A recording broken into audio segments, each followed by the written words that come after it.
अच्छा, ये जो इशू है ये क्योंकि इसमें एक इकोनॉमिक आस्पेक्ट है, आप पॉलिटिकल आस्पेक्ट पे बात कर रहे हैं, तो मैंने आप कुछ ऐसी economic पे शख्सियात को दावत दी है कि जिनसे मैं चाहूँगा कि राय ले लूँ। आरिफ हबीब साहब और ज़ुबैर मोतीवाला साहब, अस्सलाम वालेकुम दोनों को जी, खुश आमदीद कहूँगा प्रोग्राम में।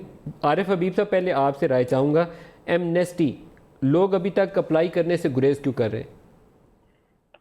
आई थिंक एक तो एक ही साल के अंदर ये दूसरी एमनेस्टी है कि जिन जिन लोगों की मतलब नीड थी उन्होंने तो जो है अवेल कर ली थी लास्ट ईयर।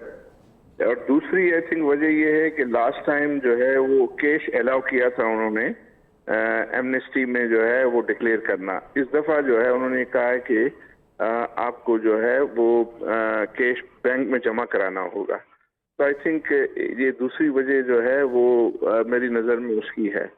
तो आई थिंक ये पहले ही जो है ये ऐसा अंदाजा था कि रिस्पॉन्स जो है वो पिछली एमनेस्टी से कम की ही एक्सपेक्टेशन थी। लेकिन बस ये है कि एक जो द रीजन रिस्पॉन्स था is poor so far sir, it's not कि पिछले साल से कम है, it's poor response so far.